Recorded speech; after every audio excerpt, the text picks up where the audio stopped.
ಎಲ್ಲರಿಗೂ ನಮಸ್ತೆ ಸ್ನೇಹಿತರೆ, ನಾನು ನಿಮ್ಮ ಆಕಾಶ್ ಮಂಡಲ್. ಸ್ನೇಹಿತರೆ, ಇವತ್ತಿನ ಭದ್ರಾ ಡ್ಯಾಮ್ ವಾಟರ್ ಲೆವೆಲ್ ಎಷ್ಟಿದೆ ಅಂತ ನೋಡ್ಕೊಬರೋಣ. ಅದಕ್ಕಿಂತ ಮುಂಚೆ ನೀವು ನಮ್ಮ ಚಾನಲ್ನ ಸಬ್ಸ್ಕ್ರೈಬ್ ಆಗಿಲ್ಲ ಅಂದರೆ ದಯವಿಟ್ಟು ಸಬ್ಸ್ಕ್ರೈಬ್ ಮಾಡ್ಕೊಳ್ಳಿ.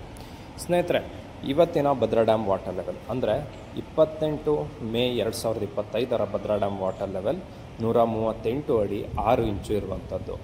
ಸೊ ಇನ್ನು ಒಳಹರಿವು ಇನ್ಫ್ಲೋ ವಿಚಾರಕ್ಕೆ ಬರೋದಾದರೆ, ಇವತ್ತಿನ ಒಳಹರಿವು 6778 ಕ್ಯೂಸೆಕ್ ನೀರು ಇನ್ಫ್ಲೋ ಒಳಹರಿವಾಗಿದೆ.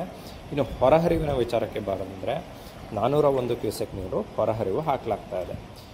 ಇದರಲ್ಲಿ ರೈಟ್ ಬ್ಯಾಂಕ್ ಚಾನಲ್ಗೆ ಯಾವುದೇ ನೀರು ಕಳಿಸಲಾಗ್ತಿಲ್ಲ, ಆದರೆ ಲೆಫ್ಟ್ ಬ್ಯಾಂಕ್ ಚಾನಲ್ಗೆ 80 ಕ್ಯೂಸೆಕ್ ನೀರನ್ನ ಹಾಕಲಾಗ್ತಾ ಇದೆ.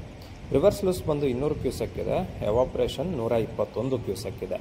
ಇನ್ನು ಲಾಸ್ಟ್ ಇಯರ್ ಇದೇ ಟೈಮ್ನಲ್ಲಿ 117 ಅಡಿ 2 ಇಂಚು ಭದ್ರಾ ಡ್ಯಾಮ್ನ ವಾಟರ್ ಲೆವೆಲ್ ಇತ್ತು. ಸೊ ಇದು ಇವತ್ತಿನ ಭದ್ರಾ ಡ್ಯಾಮ್ ವಾಟರ್ ಲೆವೆಲ್ ಮಾಹಿತಿ. ಇದೇ ರೀತಿ ಮಾಹಿತಿಗಾಗಿ ನಮ್ಮ ಚಾನಲ್ನ ಫಾಲೋ ಮಾಡಿ ಹಾಗೂ ಸಬ್ಸ್ಕ್ರೈಬ್ ಮಾಡಿ. ಧನ್ಯವಾದ.